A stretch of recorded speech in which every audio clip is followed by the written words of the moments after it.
सनातन की कथाएं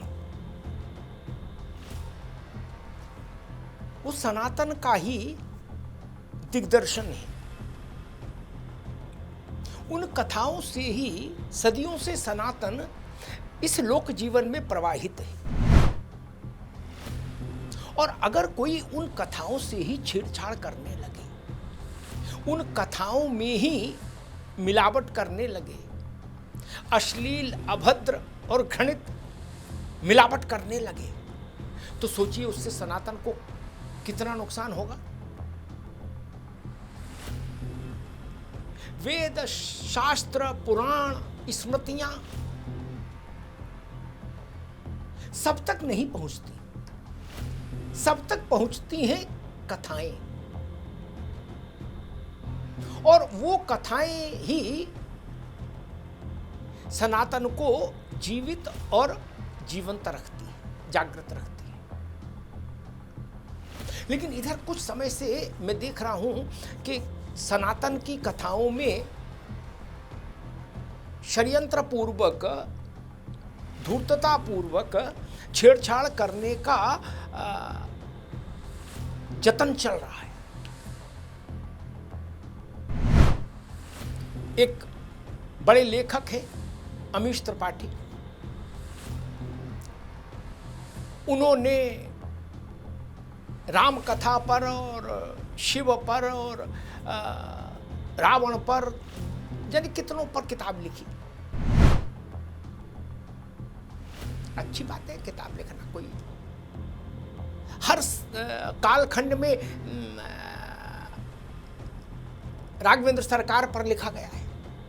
उनकी कथा ही ऐसी है, नूर की बूंद की तरह। लेकिन उसमें अमीश त्रिपाठी ने भगवान राम के छोटे भाई, जिनको स्वयं भगवान ने धर्म की परिभाषा कहा वाल्मीकि रामायण में, और जिनके लिए तुलसीदास कृत रामायण में राघवेंद्र सरकार ने कहा कि दुनिया में किसी को भी मद हो सकता है सत्ता पाने पर, लेकिन भरत को तो ब्रह्मांड का सबसे बड़ा पद भी मिल जाए, नारायण का पद भी मिल जाए, फिर भी इनको मद नहीं होगा। ऐसे चरित्र वाले भरतलाल के लिए कहा गया कि उनकी 5-6 गर्लफ्रेंड थी। मानो भरतलाल के पास एक ही काम हो अयोध्या में, लड़की फंसाओ, लड़की पटाओ। कोई रोमियो थे क्या भरतलाल? भरत का स्थान सनातन की कथा में कितना ऊंचा है।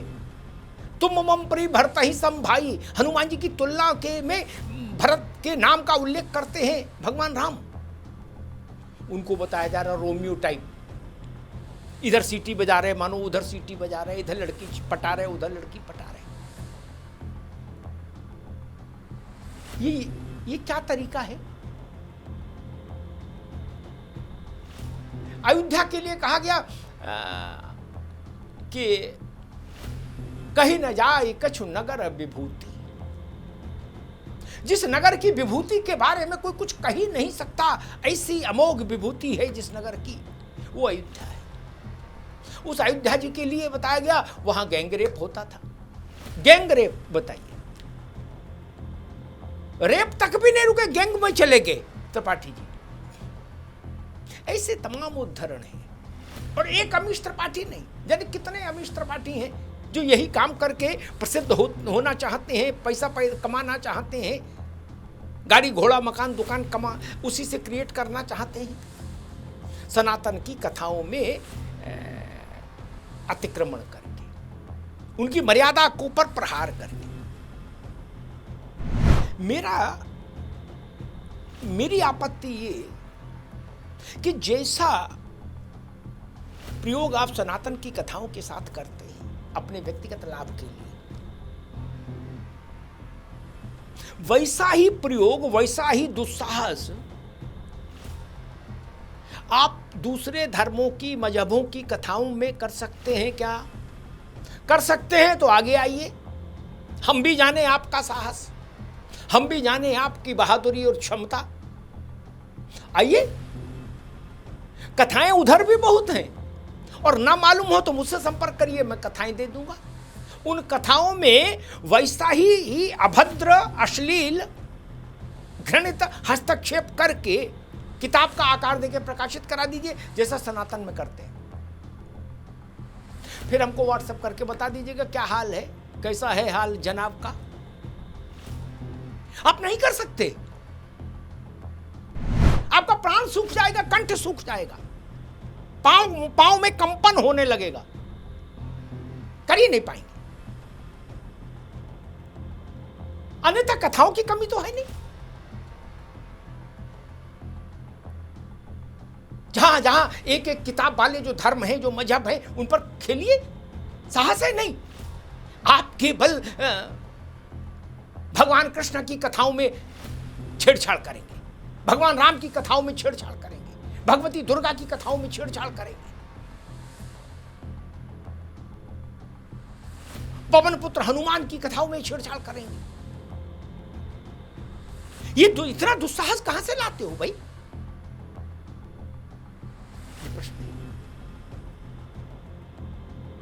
एक नरसिंह राव के समय में, जब नरसिंह राव जी प्रधानमंत्री थे, उस समय मानव संसाधन विकास मंत्री थे ठाकुर अर्जुन सिंह। अर्जुन सिंह भी अपने ढंग के आदमी थे। हिंदू संगठनों से, हिंदू आचार्यों से उनका विरोध बहुत ज्यादा चलता था। उन्होंने एक एनजीओ था, उसका नाम था सहमत, गूगल में खोजिएगा तो मिल जाएगा। उसको 60 लाख रुपया दे दिया प्रदर्शनी लगाने के लिए दिल्ली में रफी मार्ग पर, मावलंकर हाल में। और उस प्रदर्शनी में बताया गया, ऐसी ऐसी फोटो लगाई गई कि जिसमें बताया गया कि माता सीता और लक्ष्मण जी का अफेयर था। और ऐसी ही टिप्पणी हनुमान जी के बारे में, ऐसी ही रामायण के तमाम दिव्य पात्रों को लेकर ऐसी अश्लील, अभद्र और घृणित विवेचनाएं। वो प्रदर्शनी भारत सरकार के पैसे से लगी। तब भी मैंने कहा था, आज फिर उसी बात को दोहराता हूं, कोई माई का लाल है जो किसी दूसरे धर्म से को लेकर ऐसी प्रदर्शनी लगा दे? है कोई? और सरकार उसको पैसा दे देगी। लेकिन वहां आपने कर दिया। जयपुर में एक प्रदर्शनी लगी जिसमें अंतः वस्त्रों पर और कमोड शीट पर हिंदू देवी देवताओं के चित्र छापे गए। अंतः वस्त्रों पर, कमोड पर, चप्पल पर। क्या आप किसी दूसरे धर्म के लिए ऐसा कर सकते हैं? नहीं कर सकते, औकात ही नहीं। तो सारी कलाकारी हिंदू धर्म के लिए। हर कोई मकबूल फिदा हुसैन होना चाहता है क्या इस देश में? अमीश त्रिपाठी ने जो किया वो भी अक्षम्य है। ये लेखक की स्वतंत्रता का विषय नहीं, ये करोड़ों लोगों की आस्था को चोटिल करने का दुस्साहस है। मकबूल फिदा हुसैन जब जिंदा थे तो मैंने कहा था एक बार उनसे, मुझे उनसे मिलने का अवसर मिला। मैंने उनसे कहा कि चचा, हिंदू देवियों पर आपने ऐसी ऐसी ये कौतुक किया है, पेंटिंग की है अभद्र किस्म की, ऐसी एक पेंटिंग उधर वालों के लिए भी कर दो। कलम में जान है, उसमें बुरुश में जान है क्या? चचा की दुबली पतली टांगे और कांपने लगी। बोले मरवाओगे क्या? ये सच्चाई है। आप सनातन के देवी देवताओं के विरुद्ध विषवमन कर सकते हैं और करके पैसा पैदा कर सकते हैं, ठाट बाट से घूम सकते हैं, दिल्ली मुंबई में भी बंगला खरीद सकते हैं, दिल्ली मुंबई नोएडा में भी बंगला बनवा सकते हैं, फार्म हाउस बनवा सकते हैं और लंदन में भी बंगला कर सकते हैं। सिर्फ यही करके सनातन की कथाओं में अभद्रताएं घुसाकर। लेकिन आप दूसरे धर्म की कथाओं में झांकने की भी हैसियत नहीं रखते। न अपना बराबर रखो। सारी लेख की स्वतंत्रता इधर ही है क्या भैया, उधर नहीं है। सनातन को इस प्रवृत्ति का प्रतिकार करना होगा, इस प्रवृत्ति का निषेध करना होगा, और ऐसे लोगों का के विरुद्ध सनातन को अपना स्वर गुंजायमान करना होगा, जो उसकी पवित्र कथाओं में अपवित्रता घोलने का पाप कर रहे हैं।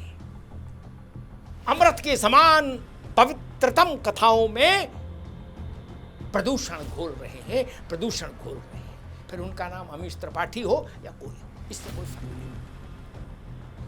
सनातन की पवित्र कथाएं कोई भी अपवित्र करे, उसका विरोध होना चाहिए, दृढ़तापूर्वक विरोध होना चाहिए। धन्यवाद।